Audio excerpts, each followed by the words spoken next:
ब्रह्ममुरारिसुराचितलिङ्गं निर्मलभासितशोभितलिङ्गं जन्मज दुःखविनाशकलिङ्गं तत्प्रणमामि सदा शिवलिङ्गम्।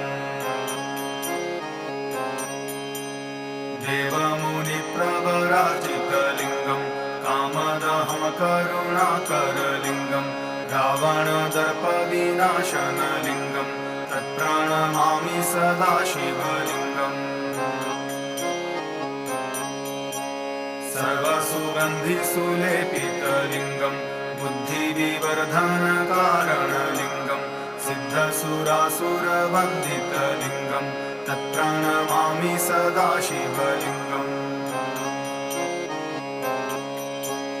कनकमहामणिभूषितलिङ्गं फणिपतिवेष्टितशोभितलिङ्गं